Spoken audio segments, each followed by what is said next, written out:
خالد قیوم صاحب، کیا کہتے ہیں آپ؟ آزاد کشمیر میں حکومت کی اس تبدیلی کو کس طرح سے دیکھتے ہیں؟ کیا عوام کی جو توقعات ہیں وہ پوری ہو پائیں گی؟ دیکھیے، پہلی بات تو یہ ہے کہ یہ 7-8 ماہ کی حکومت ہے، اور میں سمجھتا ہوں کہ بلکہ پیپلز پارٹی کا بھی یہ کہنا ہے، ان کی قیادت کا بھی یہ کہنا ہے کہ یہ دراصل یہ جو 7-8 ماہ کی حکومت ہے، یہ ان کا دعویٰ ہے، میں ان کے دعوے کی بات کر رہا ہوں کہ یہ اگلے 5 سال کا ارینجمنٹ ہے، اور یہ جو ہے وہ اس سے ہو سکتا ہے کہ کل انتخابات میں کوئی نتائج مختلف بھی ہو سکتے ہیں، لیکن ایک جو پیپلز پارٹی کو اس عدم اعتماد کی تحریک سے جو فائدہ، سیاسی فائدہ پہنچا ہے، وہ یہ ہے کہ جو پچھلے انتخابات میں 2021 کے انتخابات میں سب سے زیادہ جو توڑ پھوڑ ہوئی تھی وہ پیپلز پارٹی کے اندر ہوئی تھی، اور پیپلز پارٹی میں جو صدر ہیں اس وقت آزاد کشمیر کے بیرسٹر سلطان محمود چودھری، ان کا گروپ اور باقی کئی گروپ جو ہیں وہ پیپلز پارٹی چھوڑ کر پی ٹی آئی میں چلے گئے تھے، اور اب یہ جو ہے یہ ان تمام لوگوں کی واپسی ہوئی ہے جو پیپلز پارٹی چھوڑ کر اس وقت پی ٹی آئی میں گئے تھے۔ اور خاص طور پر دیکھیے کہ اس تبدیلی کی ایک وجہ یہ بھی ہے کہ جو کہ جب وفاق کے اندر کوئی حکومت آتی ہے تو اس کی ہواؤں کا، اس کا جو اثر ہے سب سے زیادہ جو پڑتا ہے ہمیشہ وہ آزاد کشمیر کی حکومت پر پڑتا ہے۔ یہی وجہ ہے کہ وہاں پر جو ہے وہ سیاسی عدم استحکام پیدا ہوتا ہے، اور اس کے نتیجے میں بار بار حکومتیں بدلتی ہیں، اور اب بھی دیکھیے کہ 4 سال میں یہ چوتھی حکومت جو ہے وہ قائم ہو رہی ہے۔ ہاں، ایک جو تاریخ میں سمجھتا ہوں کہ اس حوالے سے بنی ہے وہ یہ ہے کہ وفاق کے اندر جس پارٹی کی حکومت ہوتی ہے اور پنجاب کے اندر جس پارٹی کی حکومت ہوتی ہے، پھر آزاد کشمیر میں بھی اسی پارٹی کی جو حکومت ہے وہ قائم ہو جاتی ہے، لیکن یہ تو پیپلز پارٹی تو صرف میں سمجھتا ہوں کہ وفاق کے اندر مسلم لیگ نون کی حکومت کی اتحادی ہے، اور اتحادی کی اتنا اثر ہوا ہے، اتنی ہوائیں چلی ہیں کہ دوسری طرف جو ہے جن کے خلاف عدم اعتماد کی تحریک ہوئی ہے وہ تو چند ایک لوگ جو ہیں ان کے ساتھ رہ گئے ہیں، باقی بھی لوگ سارے اکٹھے ہو کر پیپلز پارٹی میں شامل ہو گئے۔ اور دوسرا میں آپ کو بتاؤں کہ اس تبدیلی کے اندر اس وفاق سے چلنے والی ہواؤں کے ساتھ ساتھ ایک ایسی شخصیت جس کو شاید عام لوگ نہیں جانتے، پیپلز پارٹی کی قیادت جانتی ہے، دوسری سیاسی جماعتوں کی قیادت جانتی ہے، مقتدر حلقے جانتے ہیں، لیکن اس میں کلیدی کردار جو اس سارے عمل میں ادا کیا ہے وہ پیپلز پارٹی کے ایک بڑے سینئر رہنما ہیں چودھری ریاض۔ یہ ان کا ایک ذاتی اثر و رسوخ، اور ان پر جو ہے وہاں کی جو ارکان اسمبلی ہیں ان کا اعتماد، اور ان کی جو سارا جو عمل ہوا ہے یہ فریال تالپور کے ساتھ مل کر انہوں نے یہ ساری جو تبدیلی ہے اس کو جو ہے وہ منظم کیا ہے۔ اور اس میں دیکھیے کہ جو بات پہلے یہاں ہو رہی تھی، آصف رضا میر کہہ رہے تھے کہ سب سے بڑے جو چیلنج ہو گئے، ایک چیلنج ایکشن کمیٹی کے مطالبات پر عمل درآمد بھی ہوگا، اور ایک چیلنج جو 20 رکنی سے زیادہ کابینہ نہیں بنا سکتے وہ بھی چیلنج ہوگا، اور مسلم لیگ نون کی طرف سے جو دباؤ ہوگا وہ دیکھنا ہوگا کہ کس قدر ہوتا ہے قبل از وقت جو انتخابات ہیں اس حوالے سے۔ تو میں سمجھتا ہوں کہ اس طرح یہ جو تبدیلی، دوسرا یہ تبدیلی اس وجہ سے آئی ہے کہ اس سے پہلے جو حکومت قائم تھی اس کو عوامی حمایت حاصل نہیں تھی، ان کے وہ کسی اور پارٹی کے ٹکٹ پر جیتے تھے، لیکن انہوں نے فارورڈ بلاک بنا کر پھر اپنی حکومت قائم کی، اور ان کو جو ہے وہ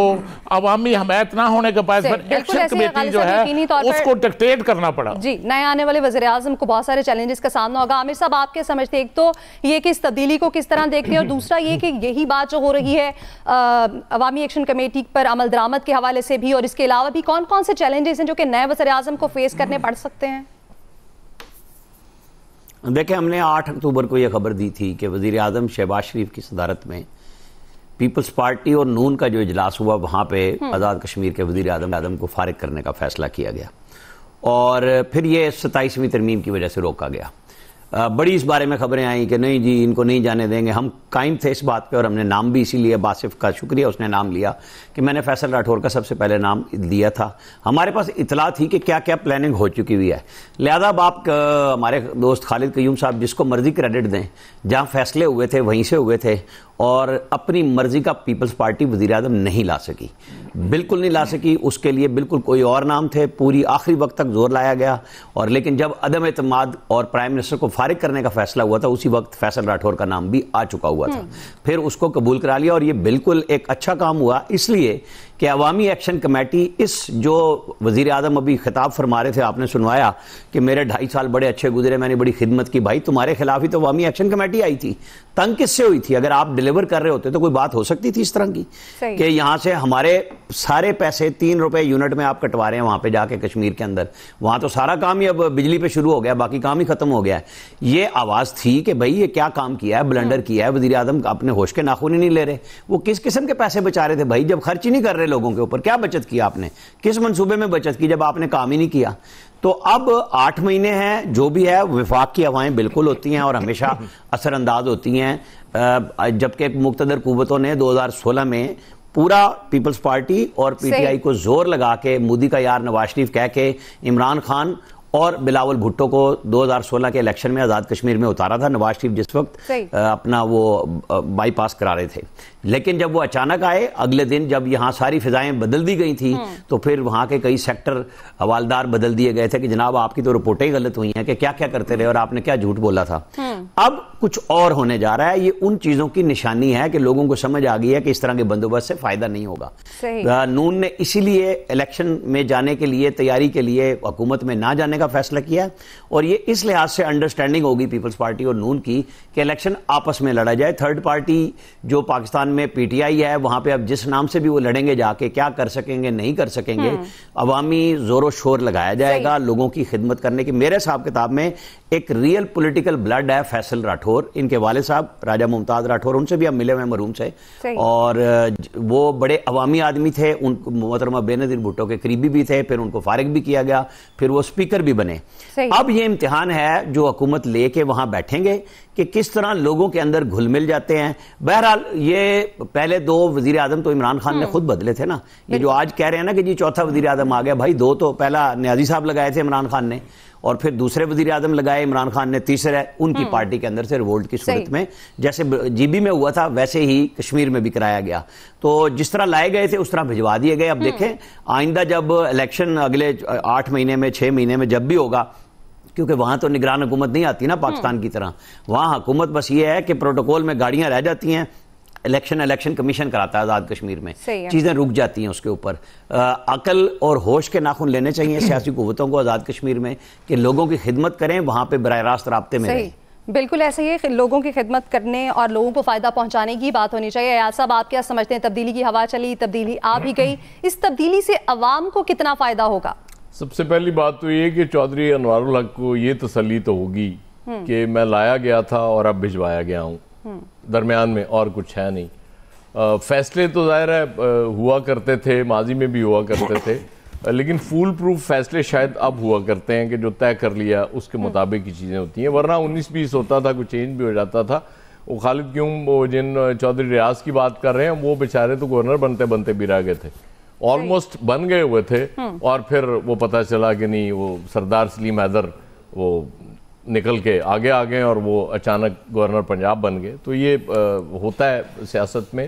27ویں ترمیم کی برکات شروع ہو گئی ہیں، جہاں عدلیہ میں نظر آ رہی ہیں وہاں یہ آزاد کشمیر میں بھی. اس کی وجہ یہ کہ پیپلز پارٹی تو اس وقت آلموسٹ چیزیں طے ہو گئی تھیں، لیکن پھر پی ایم ایل این نے کہا کہ ایسی کی تیسی، بھائی پہلے ادھر آؤ نا. یہ چونکہ ہماری ڈیوٹی ہے اس دفعہ. 26ویں ترمیم میں تو آپ کو یاد ہے نا، بلاول صاحب سپیئر ہیڈ کر رہے تھے اور وہ کہہ رہے تھے کہ ہم بائی ہک اور بائی کروک اس کو پاس کرائیں گے، اور پھر وہ پاس ہو گئی. اور اب چونکہ پی ایم ایل این کی تھی، اب جو 28ویں کی بات ہو رہی ہے، آئی ڈونٹ نو وہ پی ایم ایل این ہی شاید، کیونکہ ابھی تھوڑے دن پہلے مجھے یاد ہے اسحاق ڈار کہہ رہے تھے کہ ابھی تو 26ویں عزم نہیں ہوئی، 27ویں کہاں سے آ جائے گی، اور پھر وہ آ جایا کرتی ہے جب چیزیں طے ہو جاتی ہیں. یہ اس ملک کا سب سے بڑا مزے کا کام ہے کہ وہ پھر چیزیں رکتی نہیں ہیں. میرے خیال میں باقی سارے چیلنجز اپنی جگہ، اگلے 5 سال کی حکومت کی پیش بندی کرے، پیپلز پارٹی کچھ کرے، سب سے بڑا ایشو عوامی ایکشن کمیٹی ہے. اس کی وجہ یہ ہے کہ عوامی ایکشن کمیٹی کی پاپولیرٹی کا لیول